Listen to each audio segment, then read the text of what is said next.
Consecuencias psicosociales de los procedimientos del aborto. La Biblioteca Nacional de Medicina, la National Library of Medicine, NIH por sus siglas en inglés, ha definido estos procesos de la forma siguiente. El aborto se clasifica como espontáneo o inducido. El aborto espontáneo, según aspectos médicos, ocurre principalmente debido a un traumatismo accidental o a causas, entre comillas, naturales, como aberraciones cromosómicas, estructurales y numéricas, enfermedades crónicas coincidentes con el embarazo, como fibromas o tumores en el útero o endometriosis. Se han identificado también factores ambientales y o injerencias químicas externas. El aborto inducido se realiza de forma deliberada o intencional, con diversidades de estados de ánimo, estados cognitivos y emocionales. Los mismos se subclasifican como terapéuticos y electivos. Los relatos históricos han reportado abortos como causas de mortalidad materna, hemorragias, fiebres, infecciones y trastornos psicológicos múltiples y diversos. Un gran grupo de autores, tales como Paula Andrea Murillo y asociados, Mayra Méndez, Laguna Treatment Hospital y el National Library of Medicine, así como otros reportes institucionales, han señalado el alto riesgo de depresión y ansiedad en dichos casos, algunos de los cuales, independientemente de las causas, han desembocado en suicidios. La Organización Mundial de la Salud define la interrupción del embarazo como interrumpir el embarazo cuando el feto no es aún viable para el vientre materno. La OMS menciona que alrededor del 60% de embarazos no deseados se interrumpen voluntariamente.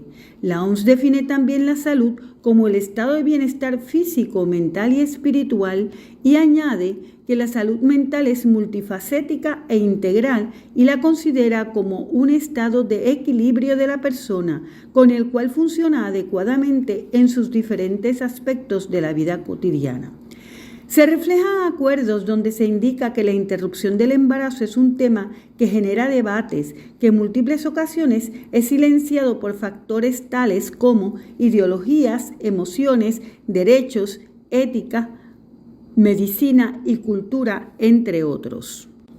En el 2008, un estudio prolongado del Comité Encargado de Salud Mental de la American Psychological Association trató de exponer un grado de neutralidad, manifestando los resultados mixtos de las investigaciones sobre abortos y su relación con la salud mental. Intentó de forma consistente examinar la diversidad de resultados y sus conclusiones. El 21 de abril de 2023, la American Psychological Association, APA, ofreció la última actualización que indica que aunque la conclusión absoluta y final es que el aborto no tiene consecuencias negativas en la salud mental, el informe menciona circunstancias que producen efectos negativos en la salud mental y consecuencias psicológicas como depresión y ansiedad. Tal informe es clasificado como reciente y moderno. En inglés se llama The Mental Health Impact of Wanted versus Being Denegated an Abortion, Advancing New Standards in Reproductive Health. Hay referencia también sobre el estudio Turnaway, análisis histórico sobre el aborto realizado también por Advancing New Standards in Reproductive Health, Universidad de California en San Francisco, quien desacreditó los efectos generalizados sobre el impacto del aborto en la salud mental. En 2009, en Ars Medica, volumen 38, número 1, la doctora Ximena Fuentes Martínez, psiquiatra, profesora asociada, adjunta al Departamento de Psiquiatría de la Facultad de Medicina, hizo un trabajo y este es el resumen y cito: el efecto que el aborto produce en la salud mental de la mujer que lo vivencia, sobre todo si es provocado, es preocupante. Numerosas investigaciones y la experiencia clínica demuestra que las reacciones psicológicas varían de una mujer a otra, pero que en ningún caso es inocuo. Las distintas investigaciones y experiencia clínica describen desde reacciones ansiosas, depresivas, sentimientos de vacío y dolor, hasta un síndrome específico, el síndrome post-aborto, el cual presentaría las mismas características del estrés postraumático. Cierro la cita. En ciencia, todo efecto tiene una causa y toda causa tiene un efecto. Es medular definir todas las características de las causas y efectos. En la especie humana, todos los científicos de diversas disciplinas tienden a observar la multiplicidad de causas o factores y la diversidad de efectos o consecuencias. Planned Parenthood presentó un informe en 2012 publicado en la biblioteca Catherine Dexter McCormick y habla sobre las consecuencias emocionales del aborto inducido. El informe indica, y cito, en 2011 en Londres, la Academia de Universidades Reales Médicas, AMRC, por sus siglas en inglés, analizó todos los estudios publicados desde 1990 al 2011 sobre las consecuencias emocionales del aborto. Los investigadores llegaron a varias conclusiones. Número 1, los embarazos no planificados aumentan el riesgo de que una mujer experimente problemas de salud mental. Número 2, una mujer que tiene antecedentes de problemas de salud mental antes del aborto tiene más posibilidades de tener problemas de salud mental después del aborto. Número 3, la presión para interrumpir el embarazo que puede sufrir una mujer por parte de su pareja, la actitud negativa al procedimiento del aborto puede aumentar el riesgo de problemas de salud mental después del aborto. Cierro la cita. El informe de Planned Parenthood incluyó una referencia sobre el estudio de la American Psychological Association que analizó investigaciones efectuadas por 30 años y que arrojaron resultados contradictorios en el 2021 y minimizó los efectos psicológicos del aborto, aunque reconocieron las probabilidades de sufrir de estrés postraumáticos relacionados a múltiples factores. Planned Parenthood atribuye efectos emocionales post-aborto solo a las condiciones que el embarazo fue deseado y a posibles diagnósticos genéticos. A continuación resumimos experiencias en Puerto Rico. El presente reportaje se construyó con el resultado de expresiones cualitativas de un grupo de mujeres que atravesaron de diversas formas el procedimiento del aborto. El grupo consistió de 6 mujeres del área metropolitana y 3 del área suroeste de Puerto Rico, quienes eligieron la interrupción del embarazo durante sus primeros 4 meses. También se entrevistaron a 3 mujeres quienes experimentaron incidentes de pérdidas espontáneas de embarazos. El pequeño grupo no se considera muestra representativa de los procedimientos. No obstante, por su petición voluntaria incluimos sus manifestaciones. Entendemos que cada caso es muy importante, ya que tanto la ciencia, la genotipia, la fenotipia, así como los procesos socioculturales, clasifica a cada ser humano y a cada mujer como portadora de un único código de ADN de su existencia. Las participantes constataron su edad reproductiva entre 20 a 39 años de edad y un promedio de 1.5 de descendientes. Las mismas admitieron voluntaria, anónima y confidencialmente contestar un cuestionario con preguntas sobre su estado socioeconómico y condiciones de salud física y emocional. Para participar en la entrevista, la actividad de proveer datos y recibir ayuda psicológica solicitada fueron explícitamente informadas y concluyeron firmando el formato de consentimiento informado. Hallazgos generales. Las participantes revelaron haber experimentado estados psicológicos divergentes a su estado original antes del procedimiento, con diversos niveles de severidad. Las 3 participantes que sufrieron abortos espontáneos reflejaron y manifestaron un proceso de depresión severa acompañado de incredulidad, oscilaciones de ánimo, largos periodos de tristeza, falta de energía, miedo a volver o no volver a iniciar procesos de reproducción, expresiones de disonancia cognitiva y afectación severa de su autoestima. Las 3 participantes del área suroeste de Puerto Rico manifestaron también un estado agudo de depresión del cual habían recibido por escrito un diagnóstico.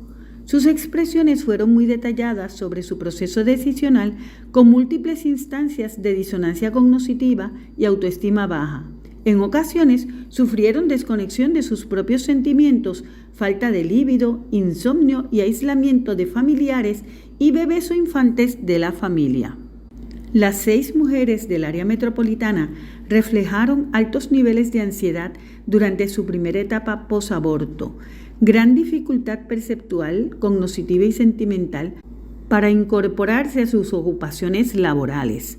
4 de las 6 que asistieron a la misma clínica privada informaron que no recibieron ninguna información ni orientación médica ni legal, que le solicitaron firmar papeles sin leerlos, lo que le llamaron consentimiento. Las participantes manifestaron diversidad de conductas alimentarias, de sueño, con insomnio y o pesadilla, culpa, arrepentimiento e incertidumbre con tasas de prevalencia de 42.7%, 38.5%, 36.5% y 33.3% respectivamente. Interpretación de hallazgos.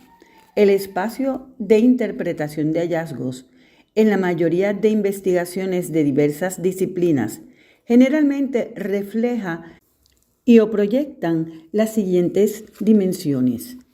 Número 1.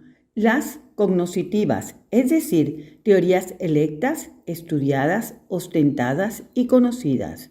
Número 2. Las emocionales, o sea, las preferencias sentimentales o vibracionales. Número 3. Dimensiones económicas, es decir, a qué patronos responde. Número 4. La dimensión ideológica, es decir, con qué ideologías o políticas públicas armoniza o se compromete. No obstante, para el dominio de la presente investigación, respaldo los máximos niveles de empatía con las participantes de vivencias tan especializadas y tan cercanas y medulares a las sobrevivencias personales y de la especie humana. Vale decir que las interpretaciones validadas son las expuestas por las mujeres participantes que viven y sufren tales incidencias. Los máximos y auténticos niveles de empatía respetan y se solidarizan a nivel máximo con las expresiones de las mujeres que viven tales experiencias y se reconoce que el dominio de las demás dimensiones de las y los científicos se deben neutralizar y excluir para aportar al crecimiento del bienestar de la humanidad. La ciencia es dinámica, mencionan otras y otros científicos afirmando esta realidad, y añado que se hace más dinámica al escoger su dirección, sobre todo cuando otras personas o instituciones invierten y o financian su camino. Después de la Segunda Guerra Mundial, las élites dirigentes desarrollaron plataformas, reuniones y metodologías para lograr consensos entre ellos y establecer políticas públicas que les permitieran conseguir sus objetivos y, sobre todo, aumentar geométricamente sus ganancias. Así pues, se estableció el Instituto Tavistock en Inglaterra, donde se produjeron múltiples técnicas con psicólogos sociales, neurólogos, sociólogos y antropólogos para manipular los comportamientos y o conductas de las personas de acuerdo a sus metas y objetivos. Es muy interesante señalar que la mayoría de los participantes siempre son masculinos. Los mismos se centraron en el control poblacional y el principio nazi de, entre comillas, mejorar la raza humana. De igual forma, el proyecto resonado de Bilderberg, constituido por las élites más poderosas del planeta, diseñaron la organización social, económica y poblacional produciendo tratados de consenso para implantar y fomentar políticas públicas que fueran obedecidas por los países subdesarrollados del tercer mundo y sirvieran al desarrollo exponencial de los países del primer mundo. Dichos procesos se mantienen en secreto absoluto, guardado por las agencias más poderosas de seguridad, manteniendo a las, entre comillas, masas sobre las que se impone un total desconocimiento y engaño. En el año 2021, un incidente muy importante fue divulgado, llamado el Memorando de Estudio de Seguridad Nacional 200, implicaciones del crecimiento de la población mundial para la seguridad de Estados Unidos e intereses de alta mar. Sintetizado por sus siglas en inglés, el NSSM 200, que quiere decir National Security Study Memorandum 200, Implications of Worldwide Population Growth for U.S. Security and Overseas Interest. Dicho memorando también fue conocido como Informe Kissinger, que constituyó la política oficial adoptada por los Estados Unidos en 1975, particularmente bajo los presidentes Ford y Nixon, y que continuaron los demás. El memorando expone el crecimiento poblacional de los países menos desarrollados como una amenaza a la seguridad nacional del Estado y presenta como solución la reducción del crecimiento poblacional a través del adoctrinamiento en la educación y métodos artificiales de planificación familiar. Debido a las medidas propuestas por el informe y a la preocupación ante el crecimiento de la población que presentó Kissinger, se entendió a la familia como la amenaza principal a la seguridad nacional de los países primermundistas, siendo ese su rol en el sistema internacional. Tal política fomentaba la procreación limitada de la clase obrera y sostenía que el exceso poblacional de dicho estrato supone un problema para la calidad de vida de quienes lo conforman. El plan de control poblacional debía implantarse en múltiples países con ayuda financiera de organizaciones privadas como Planned Parenthood, con el objetivo de fomentar programas de infertilidad y brindar adoctrinamiento a través de la educación. También se incluyeron como ayuda o aid préstamos del Banco Mundial y la Organización Mundial de la Salud.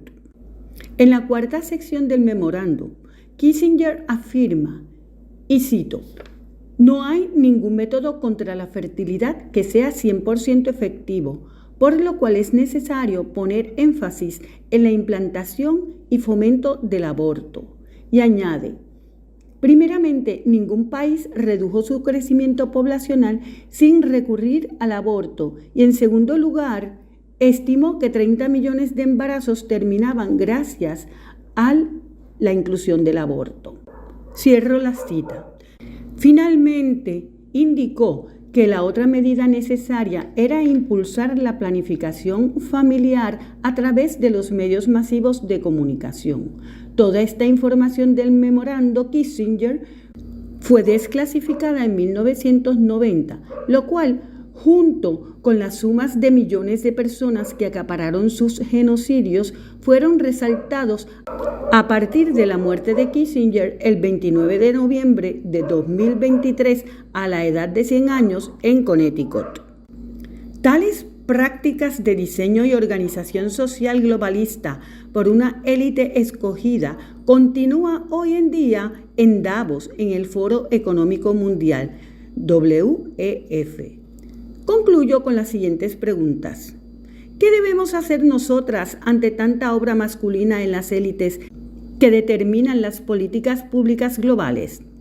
¿Cómo podremos decidir y establecer nuestras ópticas y necesidades? ¿Cómo luchamos y conseguimos nuestra soberanía social y personal? Cuando nos enfrentamos a decisiones personales, medulares y muy fuertes, ¿qué nos preguntamos sobre nuestro bienestar personal, social, familiar, educativo y de especie? Mucho éxito.